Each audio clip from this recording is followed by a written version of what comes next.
Hello mga ka-MV! Ngayon ay matutunghayan natin ang ikalawang kabanata ng I Miss You.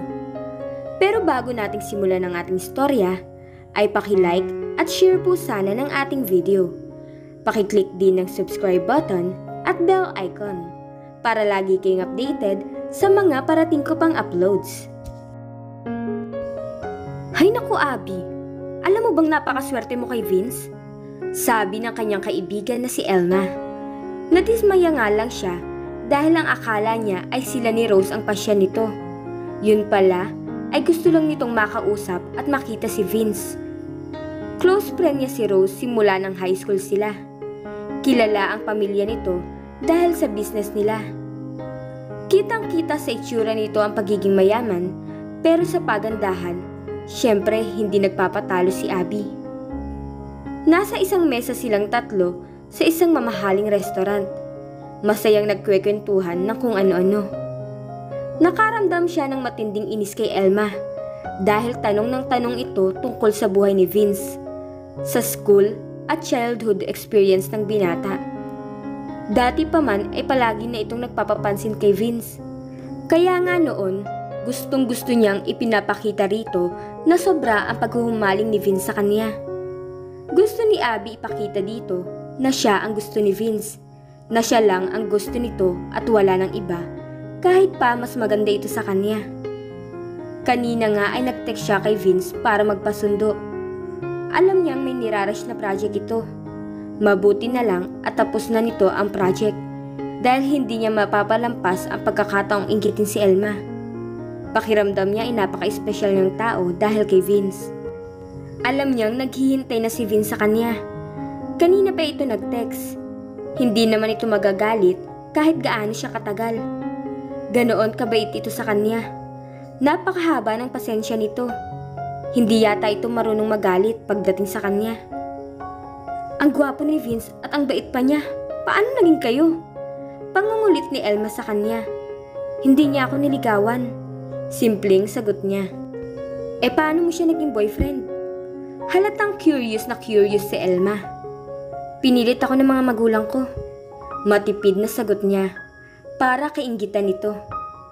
Nagsisinungaling lang siya pero gusto niyang mas inggitin pa si Elma sa mga oras na yon dahil nakakainis na ito. Really? Pinilit ka lang? Tanong ni Elma. Yeah, kahit tanungin mo si Rose. Di ba Rose? Hindi makasagot ang kaibigan niya. Best friends ang parents namin. Ever since I can remember, lagi siyang ipinapartner sa akin. Lagi kaming tinutokso kapag nagkikita-kita ang pamilya namin. Napilitan din pala si Vince sa'yo? Sabi ni Elma. Hindi no? Mariing tanggi niya. Si Vince ang nagkagusto sa akin. Ayun, napilitan na lang ako makisama sa kanya. Mayroon palang napipilitang lang makisama kay Vince. Kaya pala ganyan ang treatment mo sa kanya. Nahimigan niya ang pagkaawa nito kay Vince. Sa totoo lang, alam niyang nagyayabang siya. Pero hindi niya talaga mapigilan ang kanyang sarili. Hindi lang siya nagyayabang, nagsisinungaling pa siya. Gusto niya talagang ipamukha sa Elma na to na si Vince ang humahabol sa kanya, na totoo naman talaga. Ibig mo bang sabihin in love talaga sa'yo siya ng sobra? Tanong ni Elma. Sinabi mo pa. Minsan nga tinotolerate ko na lang siya kasi mapapagalitan ako kapag inaway ko siya. Talaga? Oo, di ba Rose? Nakasimangot na si Rose dahil sumusobra na siya. Totoo lang, sa 10 sinabi niya, 11 ang hindi totoo. Really, Rose? Ito naman ang tinanong ni Elma. Ang alam ko lang, maswerte talaga si Abby kay Vince dahil sobrang bait nito. Mapaklang sagot ni Rose. Nakakainis lang minsan. Remember Dennis, yung classmate natin sa stat? Crush ko yun. Sabi ni Abby. Mas gwapo naman si Vince dun. Depensa ni Rose kay Vince. Anyway, pinasyalan ako minsan sa bahay. Ang bait ni Mami sa kanya. Kaya lang, nakita kong malungkot si Mami. Kahit wala siyang sinasabi, alam ko namang si Vince ang gusto nila talaga. Ayokong nakikita si Mami na malungkot. Kaya hayon, ginawa ko na lang gusto nila. Nagkibit balikat siya. Pagkatapos ay nagpakawala siya ng buntong hininga. I think si Vince talagang kapalaran ko. Para namang biktima ka dito. Hindi mo ba siya mahal? Tanong ni Elma. Ay, hindi ko alam. Sagot naman ni Abby. Hindi ko alam kung pagmamahal nga ba ang nararamdaman ko para sa kanya. Love siguro, sabi ni Abby. Sobra na ang pagsisinungaling nito. Buti na nga lang hindi siya si Pinocchio, kundi sobrang haba na siguro ang narating ng ilong niya sa pagsisinungaling. Tinapik siya ni Rose. Babala na tigilan na niya ang sinasabi niya. May nangyari na ba sa inyo? Tanong ni Elma. Naramdaman niyang nag-blush siya. Tumawa si Elma. Yan yung part ng relationship niyo na nag-enjoy ka, no? Tumawa rin siya. Well, kung alam niyo lang, magaling siyang humalik. Hindi niyo pa ba nagagawa yung pangungulit ni Elma? Naku, Elma! Hindi mo na dapat tinatanong pa yan. Sabat naman ni Rose. Tumawa ito. Hindi ka ba na-insecure? Mga lalaking katulad ni Vince, tuksuhin ang mga yan. Kaliwat kanan nagkakagusto. Katulad mo. Bulong ni Abby. Bakit naman ako may insecure? Ni hindi nga yung tumitingin sa ibang babae kahit gaano kaganda. Subukan niya lang. Sa loob-loob pa niya. Hindi ka kaya maboring sa kanya kapag kinasal na kayo? Hay, wag na muna natin pag-usapan ng topic na yan, pwede? Pakunwaring iwas niya. Bakit? Ayaw mo siyang pakasalan? May magagawa ba ako kung tanggihan ko siya? Katulad nga ng sinabi ko sa inyo, arrangement lang ang nangyari sa amin. Hindi ba niya alam ang totoong nararamdaman mo para sa kanya? Ipinapakita ko naman, manhid ata. Nagsalubong ang mga kilay nito. Parang ayaw nitong maniwala. Ang swerte mo talaga sa kanya. Aaminin ko na. Naiinggit ako sa'yo, lalo na ng birthday mo. Napaka-sweet niya talaga. Maiyak-iyak nga ako nung basahin niya yung letter niya para sa'yo. Yung 18 reasons why he loves you. Lahat nga kami sa table namin, nag-iisip kung saan kami makakahanap ng katulad niya. Napaka-rich and handsome pa. Sa totoo lang, pakana niya ang pagsulat ni Vince ng poem sa kanya. Alam niya kasing maiinggit ang mga nagkakagusto kay Vince na dadalo sa dibu niya. Pero natouch siya ng todo nang basahin ni Vince iyon sa harap ng lahat. Naramdaman niyang namula siya sa susunod na naganap. Muntik na niyang ibigay ang kanyang sarili rito. Ang kaso, bago mangyari yon, ay nakita sila ng tita niya. Hindi naman ito nagsumbong sa kanyang mga magulang. Pero sinabihan silang tuparin muna nila ang kanya-kanyang pangarap bago sila pumasok sa ganoong sitwasyon. Uy, akala ko ba susunduin ka ni Vince? Tanong ni Elma. Ang tagal naman niya. Excited na ako makita siya. Last ko yata siyang nakita, parang 3 years ago. Ayun, inamin din nito na gusto nitong makita si Vince.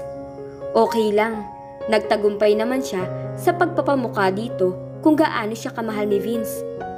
Nasa parking siya, kanina pa naghihintay.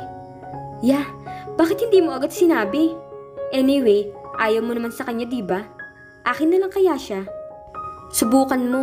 Pero sinasabi ko sa'yo, walang pupuntahan ang pagpapapansin mo sa kanya. Halos malukot ang mukha nito sa inggit. Tuwang-tuwa siya. Malay mo, ako ang type niya. Katulad mo, may pagka-chubby ako. Pilya ang ngiti nito. Nangislap ang mga mata ni Elma. Magsi-CR lang ako at magre-retouch. Hinintay niyang makaalis muna si Elma bago niya binalingan si Rose. Grabe ka naman. Kanina mo pa ako pinipigilan, ha? Reklamo niya rito. Paano kung ano-ano ang pinagsasasabi mo? Paano kung malaman yun ni Vince? Hindi mo man lang iniisip ang kahihiyan ng isa. Yun pa, hindi naman marunong magalit yun. Papatawarin ako nun. Pagmamalaki niya. Minsan, gusto ko ipagdasal na magising si Vince sa pagkahumaling sa'yo. Kaibigan nga kita, pero mali ang ginagawa mo. Kung ako ikaw, araw-araw ako magpapasalamat at may isang katulad ni Vince na nagmamahal sa akin. Maswerte ka nga eh, pero hindi mo ata siya na-appreciate. Ang ikinakatuwa mo lang yata ay yung ubod ng gwapo na nagkakagusto sa'yo. Paano ba niya dedepensahan ang kanyang sarili? Lalo na't totoong mali naman ang ginawa niya. Nagdagdag pa siya ng kasinungalingan. Nagpakawala siya ng buntong hininga. Minsan kasi sobra na. Parang puro chocolate na lang ang relationship namin. Wala nang ibang lasa. Paano mo malalaman na masarap pa ang chocolate kung yun lang ang kinakain mo? Di ba minsan nakakasawa rin kung puro matamis na lang? Marinig ka sana ni Vince. Tingnan ko lang kung anong sasabihin niya. Walang sasabihin yun. Takot yun sa akin. Masyado kang spoiled sa kanya, kaya binabaliwala mo siya. Natetempt tuloy akong pikutin siya para lang magising ka. Sobrang swerte mo na kay Vince.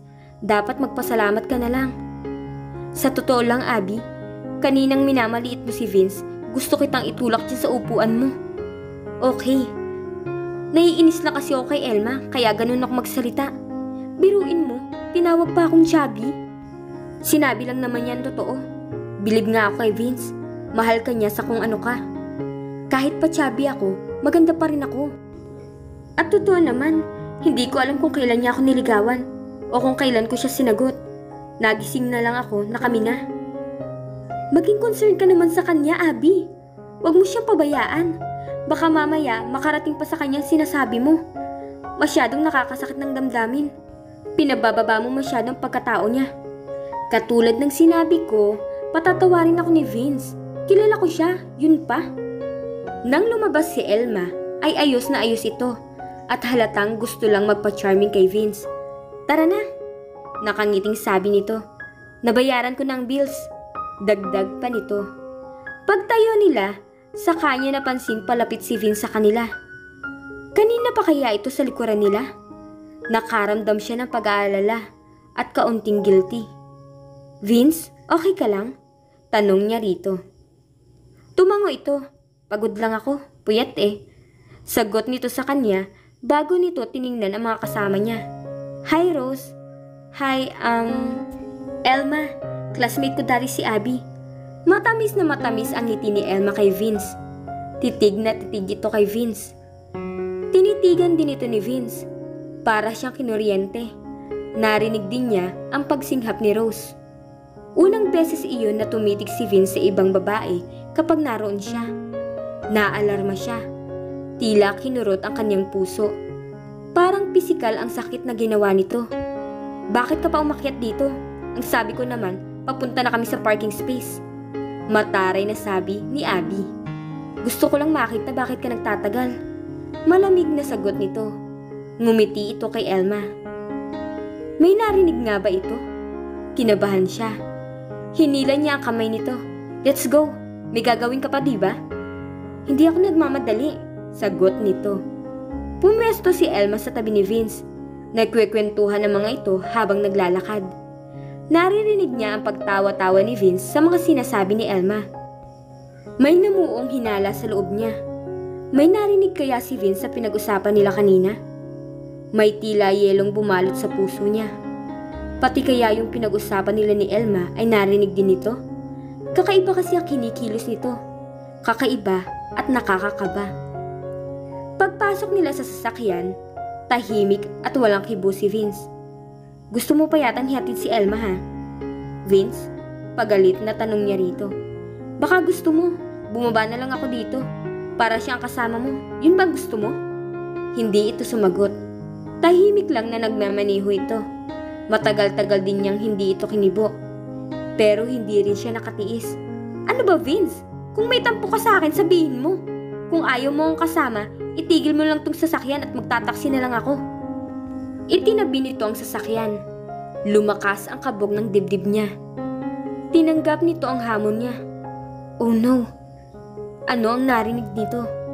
Humarap ito sa kanya. Totoo ba? Napipilitan ka lang sa akin? Para siyang hihimatayin. Vince! Akmang hahawakan niya ito sa braso, pero lumayo ito. Sabihin mo ang totoo. Nanginginig ang boses nito. Sa ilang taong magkasama tayo, napilitan ka lang? Bakit hindi mo sinabi sa akin? Hindi ko sana sinayang ang panahon mo. Ayokong masaktan ka. Iyon ang naging sagot niya. Nabigla kasi siya sa tanong nito. Hindi niya masabi ang totoo na gusto lang niyang inggitin si Elma. Kaya niya nasabi ang mga yon. God, Abby! Ano excuse yan? Ayaw mo kong saktan? Kaya hinayaan mong tumagal tayo ng ganito? Hinilot nito ang noo niya. Hindi ba nasasaktan ang damdamin ko kapag ipinapahiya mo ko sa mga kaibigan mo? Sa mga ibang tao? Kung ano-ano ang dahilang binibigay mo para magmukha akong tagasunod sa'yo. Kasi hinampas nito ang manibela. Ganyan bang sinasabi mong pagmamahal mo sa akin? Yung gusto mong pagtawanan ako ng tao? Kasi kaya pala ganun na lang ang tingin sa akin ng mga kaibigan mo kapag magkasama tayo. I treat you like a princess and you make me like a fool. Tingnan mo nga yung sarili mo. Hindi ka naman sobrang ganda. Hindi ka din sexy. Marami nga mas maganda ang katawan kaysa sayo. Pero hindi ako tumingin sa kanila. Nagpanting ang mga tainga niya. Di tumingin ka sa iba kung gusto mo. Mainit ang ulong, sabi niya. Ganyan pa ang isusukli mo sa akin? Ang gawin akong katawa-tawa? Umiling ito bago nagpatuloy. Yun ba ang gusto mo ha, Abby? Maligaw kaya ako ng iba? Hindi. Pero kung yun ang gusto mo, matapang na sagot niya. Ano ba ang magandang dahilan? Ayokong magtampo si na mama sa akin. Umirap siya rito. Yeah, wala nga silang sinasabi. No wonder ang sweet mo sa akin kapag kaharap sila. Akala ko, totoo yung pinapakita mo sa akin. Ang galing mo palang artista. Gusto niyang sabihin dito na hindi naman siya umarte kapag kasama ang pamilya nito. Na na-e-enjoy talaga niya kapag kasama ito. Acting ang ginagawa niya kapag kasama ang mga kaibigan niya. Hindi siya umimik. Hinding-hindi niya sasabihin dito ang totoo. Kahit alam niyang nasasaktan ito. Nasaktan din siya. Sana man lang, sinabi mo ng mas maaga na ganyan palang nararamdaman mo. Mababa ang boses nito na nagpatuloy. Marami akong gustong gawin. Isinakripisyo ko pati ang pangarap ko. Hindi ko yun hiningi sa'yo. Ginusto mo. Umiling ito. Ginawa ko dahil akala ko ikakatuwa mo. Sinisisi mo ako? Ikaw, marami rin akong gustong gawin. Gustong puntahan. Alam niyang dapat na siyang tumigil. Pero nagpatuloy pa rin siya. Nakakasakal ka. Mahal mo nga ako. Hindi kita maaaring awayin dahil makakagalitan ako. Hindi ako maaaring magpunta sa isang lugar na hindi kita kasama. Hindi ako pwedeng makipagkaibigan kahit kanino. Umiling ito. Hindi ko alam na yan ang nararamdaman mo. Now you know. Nagpakawala siya ng buntong hininga. Noong una aaminin ko, kinikilig ako. Dahil sino nga bang tangang babae ang hindi magkakagusto sa'yo? Akala ko nga maswerte na ako. You're a great catch. Mabait ka, maalalahanin. Pero nakakasuya. Ikaw ang tumatawag sa akin. Paalala nito. Sino pa bang pwede kong tawagin? Sino ang pwede kong tawagan? Sige nga. Baka kapag nakapag-date ako sa iba, itakwil na ako sa amin. Pagmulan pa ng away ng mga pamilya natin. Umiling-iling ito. Hindi ganun ang pamilya ko. Hindi nila ako ipinagpipilitan sa'yo. Akala mo lang yun. Naalala mo yung birthday ni Miko last year? Diba may kasama siyang taga-London na nakipagsayaw sa akin? Napatingin ako sa mukha ng mama mo. Nakasimangot siya. Pagkatapos ng sayaw, lalapit sana ako sa kanya, pero tinalikuran niya ako. Hindi ko alam yun. Ngayon alam mo na, hindi ka nga pinagpipilitan sa akin, pero iiwasan naman nila ako. Sooner or later, magiging ugat tayo nang hindi nila pagkakaunawaan. Nagtiim ang mga bagang nito. Salamat sa pagpapaliwanag mo sa akin. Sana man lang ay sinabi mo sa akin, hindi sa ibang tao. Kaya pala pinagtatawanan ako ng mga kaibigan natin pagdating sa'yo. Ganyan palang pinagkakalat mo. Akala ko magkaibigan tayo. Alam mong sagot dyan. Mamaya niyan, sasabihin mo na naman sa mom mo o kaya sa dad mo pagkatapos ay makakarating na naman sa mga magulang ko. Umiling ito. Don't worry, wala akong sasabihin. Saglit na naghari ang katahimikan. Vince, mahalaga ka sa akin, kaya lang... Mahal mo ako bilang kapatid. Mapait na sabi nito. Umiling-iling ito. Nangingilid ang mga luha sa mga mata. At dito na po nagtatapos ang ikalawang kabanata ng I Miss You. Abangan niyo po ang susunod na mangyayari.